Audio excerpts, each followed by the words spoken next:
谁能想到这么多年过去，还会有人用王家卫来打王晶的脸？最近一个综艺片段让人甚是唏嘘。在导演请指教的舞台上，一位导演的作品引来了制片和影评人的分歧。作为制片人的王晶企图打圆场，告诉导演听制片的，电影要面向市场，结果反遭影评人嘲笑，所以王晶做不了王家卫吗？这样的比较在王晶几十年的从业生涯中早已不陌生。同样是香港电影的领军人物，提起王家卫，人们想到的是文艺天才，是港片最后的芳华绝代；而提起王晶，想到的则是屎尿屁、无厘头、烂片之王和一声叹息。王家卫拍烂片，照样会有一票影人自发站台，哪怕失败，也只是被视为大师的一次滑铁卢。王晶拍烂片则是平常之事，毕竟在过去的几十年中，他的名字始终与烂字纠缠不清。商业上的巨大成功从未改变他的名声，而他也并不爱惜羽毛，总是毁谤游人。但王晶真有那么烂吗？今天于姐偏想为这个口碑极臭的胖老板抱一句不平。提起港片黄金年代，大家想起的大多是港女影帝名导，鲜少有人说起王晶，哪怕这个名字才是那段流金岁月中不可略过的灿烂一章。细数老港片的几大经典元素，赌、美女、武侠、喜剧，几乎每一个都曾被王晶搅起过风浪。香港赌片宇宙是王晶一手开创，他操刀的赌神中穿宽肩西装打领带，在牌桌前微微一笑的发哥，可谓影史永恒不灭的经典。王晶拍的好帅哥，但更会拍美女。别人拍三级片捧艳星，但从王晶的三级片走出的金女郎，个个都能艳冠湘江，倾倒众生。一身红衣性感发牌的邱淑贞，让红色直至今天仍是性感港风的标准配置。亲手把脱的衣服一件件穿上的舒淇，也是在被王晶指点后才离开三级片走向台前，成为色而不淫的大明星。还有张敏的回眸，李丽珍的风情，叶童的野性。世人皆知王家卫、徐克会拍美人，却无人记得在那些美人还明珠蒙尘的时候，是王晶亲手将他们送上了女神宝座。论喜剧，人人都知周星驰是香港第一，却不知道星爷的无厘头风格其实起源于王晶。让星爷名声大噪的《鹿鼎记》《九品芝麻官》，王晶是他们的导演。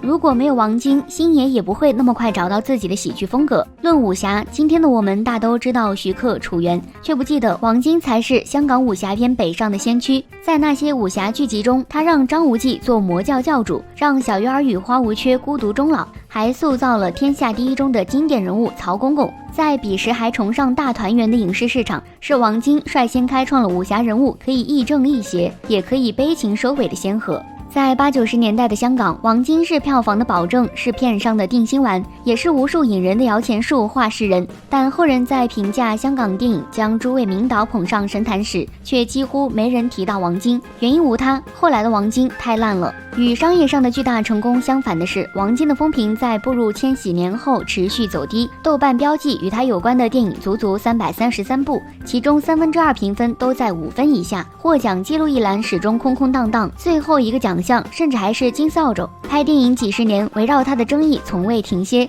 影评界痛骂他是烂片制造机，作品会淫会盗，社会影响恶劣。面对戳心窝子的批评，别的导演轻则狡辩，重则翻脸，只有王晶始终云淡风轻，丝毫不以为然。他笑眯眯地承认自己的电影确实没有艺术性，商业片嘛，赚钱就行。现实中他也身体力行，评分一路走低的澳门风云，他顶着炮轰连拍3部，票房节节攀升。有人要教育世人，就有人装疯卖傻博大家一笑。王晶给自己的定位便是这逗人乐呵的伶人，但其实逗人乐呵也不是件容易的事。为了始终与观众保持共振，王晶常年研究社会学和大众传播，说起市场调研、用户画像，头头是道。别人拍电影喜欢自我表达，王晶却始终秉承一个观念：我说什么不重要，你想看什么才重要。用产品经理的思维去拍电影，固然生产出来的不算佳作，却也很难让人生厌。曾经看过一个中肯的点评，说别人的烂片你不想再看第2遍，而王晶的烂片就像可乐和方便面，你知道它垃圾却无法抗拒，依然会在闲暇无事时用它下饭。这大概就是王晶拍了无数烂片却还能一直拍下去的原因。可以说他俗，说他烂，但你却不能不承认，他的电影迎合的始终是人们最底层、最直接、最容易嗨起来的趣味。赌片系列满足的是人梦想一夜暴富、争强好胜的心态，爱情喜剧勾勒的是人幻想天降美女、友情饮水饱的爱情白日梦。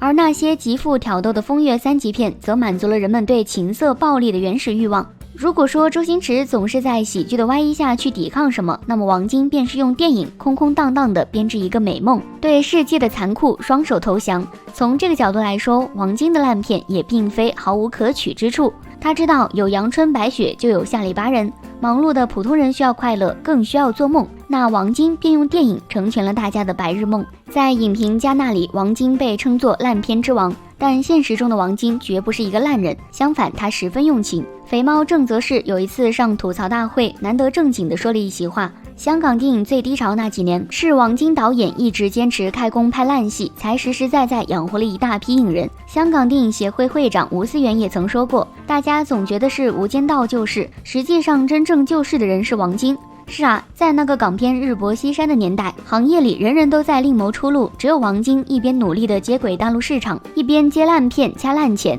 从高产4母猪的发片量养活了上万名吃不上饭的香港影人。哪怕后来王晶不复辉煌，他仍在自掏腰包帮助那些优秀的文艺片导演。许鞍华在王晶最红火的那几年曾与他交恶，公开批评他对待电影态度不端正。但正是这个许鞍华看不上的王晶，在后来他拍曲高和寡无人投资的天水围的日与夜时，大手一挥交给他700万，之后又陆续投了许鞍华的德贤炒饭、桃姐一系列叫好却不叫座的赔钱片。可以说，那些我们耳熟能详的香港名导，几乎无人没受过王晶的提携。刘伟强筹拍《古惑仔》，他卖掉自己的商铺凑了600万。我们熟知的《无间道》，第一笔投资是他拉来。王晶对自己的电影锱铢必较，不允许有一部亏本。可对待那些他心目中的好电影，他却格外宽容，总是鼎力相助。这世上要有理想主义者做灯塔，可也要有现实的人递燃料。电影需要王家卫式的文艺与浪漫，可也需要王晶式的浅显与粗鄙，给大家一口饭。你说王晶爱钱，与资本狼狈为奸，但你可知他也曾在爱奇艺的发布会上，因为一个盗用港片经典 IP 搞合家欢的恶劣点子破口大骂，愤然离场。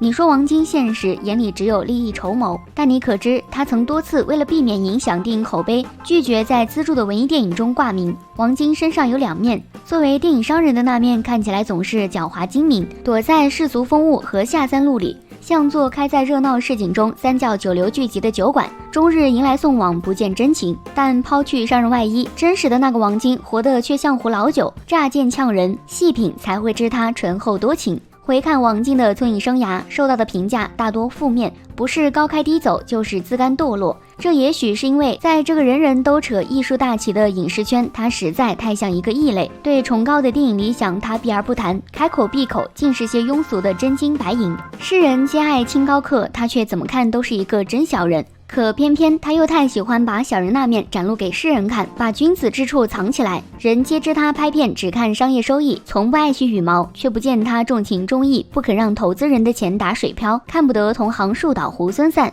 人人皆见他圆滑皎洁，万事利字开道，却无人知道他曾拿着商业赚来的钱养艺术，心甘情愿地做艺术家们的垫脚石。他理所当然地被人当作反面教材，无数次与王家卫对立起来，在影史上来回鞭尸。有意思的是，王晶从未对此感到委屈。在尔冬升执导的一部电影《色情男女》中，饰演监制的罗家英问扮演3级片导演的张国荣，没人要你做王家卫，你就做王晶行不行？片中的张国荣没有回答，后来王晶自己解答了这个问题。王晶在自己担任编剧的电影《精装难兄难弟》中，让王家卫穿越回了60年代。那时唯一欣赏他的人是个叫王晶的胖小孩。只见孩童王晶满脸认真地对王家卫说：“你的电影真好，我也想拍。”王家卫却笑了：“傻小子，你就拍你那些屎尿屁吧，你不庸俗怎能显出我高档？”被誉为香港4大才子之一的黄沾曾经说过这样一段话：王晶这人，我常怀疑骨子里有我们看不见的深度，但他绝不承认。你问他也不会问得出所以然来，他乐于摆个浅薄样来面对世界，